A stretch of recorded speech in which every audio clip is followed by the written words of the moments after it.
Hi, I'm Brian Elliott. Welcome to another edition of Behind the Brand. Today I'm here at CES at Panasonic's Creative Studios. I'm here with Kevin Curry of Fitman Cook. Kevin, welcome to the show.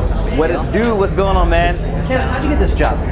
Man, I just started to blog and share my meals online. It was not something that I thought that I'd be doing.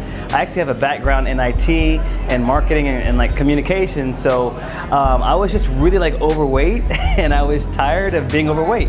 So I had this idea, all right, you know what, I'm gonna try to game the system. So I'm gonna share every single meal that I eat on the social media, on like a Tumblr blog. And the whole premise was for them to actually give me feedback, right? So I can get free personal training advice. And the reverse happened, man. The fast food nation is over. People are so excited about making healthier choices. And so I didn't really know that. And so people just started to follow me and ask me questions and whatnot. And so I was able to share my weight loss journey in food, and it just took off from there. So Whistle Sports is an awesome, I think it's called a multi-channel network, right, on like YouTube. And what they've really been helpful to do is just to kind of give me tips on growing the social media brand, tips on like how to post, and tips of like how to film content to make it much more like engaging, because that's the main thing, is that people, even though they can watch like these long videos, when it comes to health and food, people want to listen for about 30 seconds, right? And so Whistle Sports, you know, they kind of come in and they kind of help me to say, hey, you know what? It'd be great, Kevin, if you could show us like 5 quick tips or like 5 cool things that you can do at the grocery store. Yeah, I do. Wow. The post-production, all the editing? Yeah, so it gets pretty time consuming, but I love it. In the future, I'm going to be looking to actually get more help with that, so I can focus a lot more on content creation, because that's really driving the conversation.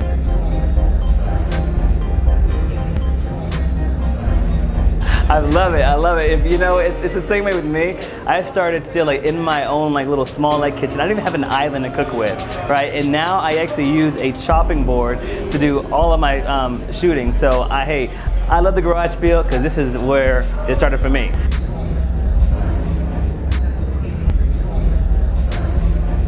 Right, so quick tip is, first off, you gotta just be consistent with it. You gotta keep on posting and putting content out there, and that leads it. So for Instagram, I would say post at least 3 times a day. Once you're much larger, you don't have to do that like any longer. So is it like a breakfast, lunch, and dinner kind of schedule? Yeah, you know, it just because you want to show proof of life, because remember that in social media, it's like the news. What's popular at like 8 a.m. is not gonna be hot at like 1 p.m. It pushes it down, so you gotta always be in front of your follower base. Secondly, with that, you want to, the more you post, the more you find out which content is really resonating like with people. And so that's the main important thing. That's the most important thing, is to listen to your followers. First off, if you're gonna get like into blogging, don't get manic and crazy about the likes. Don't start, no one's liking my video. Look for the engagement. Look how many shares you're getting. Look how many comments you're getting. Look at the messages that you get. Those can be much more powerful and like indicative of the way that your content is actually resonating like with your audience.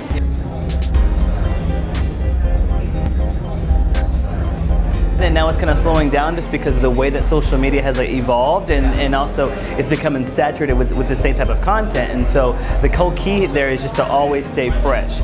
So before, I was growing at an incredible rate when I first started out, because there weren't too many people like me who were just sharing the open content. And I'm also a dude who was sharing, you know, pretty food and easy, practical food, so people loved it.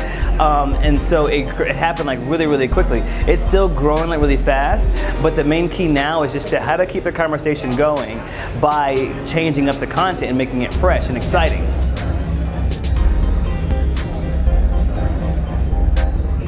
I think that it's most important. It's more important the actual type of content that that you're sharing and how you shoot it. You don't have to have a 4K camera to go ahead and do that. I used to do stuff with my iPhone, and people loved it. In fact, some of my most viral posts are just with my iPhone. So it's the way you shoot it plus the content like itself. Now, as you get, it really depends too, like on like your purpose here. If you're, for instance, in the food space, if you want to make something look like food porn and just make the most healthy looking burger, but make it look just so like unhealthy, get yourself a 4K camera to do that, because that's what's going to be helpful for you. But otherwise, no, it's just the way that you shoot it.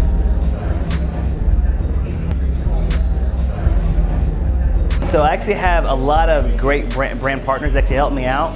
But also, I just launched an app last year, and it became the #1 app in over 80 countries in food and drink. So that was a great way. It actually became the best of 2015 in Apple's App Store as well. So that was one way to actually get some money. What's it called? It's called the Fitmen Cook app, and you can get it from the Apple iStore. It's for the Apple iPhone, iPad, and also your Apple Watch. I was looking out for you. It takes all of my blog content and it puts it into like an automated format, right? So let's say you want to make a recipe. This app will take that recipe and you can scale it up and down. So let's say you're going to cook for yourself or for a family. You can scale up to different serving sizes, and then from that you can generate a shopping list. So you can go to the store and actually know like what you want to buy. Plus it has a calorie counter, so you can track your macros on a daily basis, and then you can also build out your own custom meal plan with it. So it's really like an all-in-one, and then that content can export to your Apple Health Kit, because as you're walking around burning your calories and you want to know exactly what am I burning versus what am I consuming. So this app helps you do that.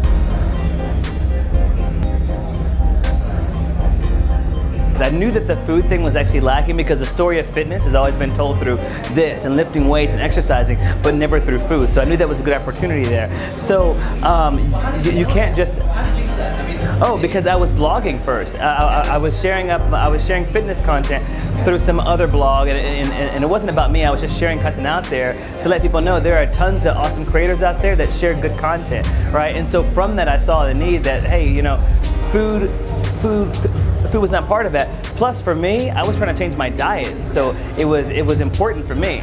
It was personal for me, so I had to go ahead and do that for me. Now, when do you cut bait? It's such a hard question.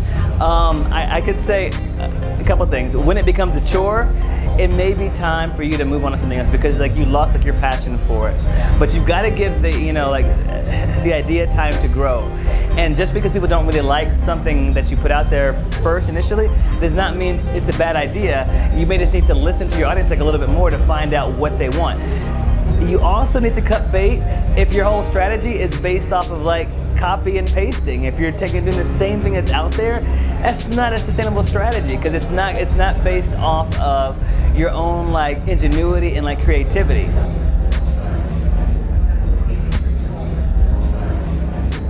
And those people are always going to be really unhappy whenever you just go for the fames and the likes, because I tell you what, there is nothing like looking at a page and refreshing it 1,000 times yourself to find out who liked it, are they commenting yet, who liked it, and it's going to drive you crazy. So what I recommend for like blogging is it's got to be passion driven.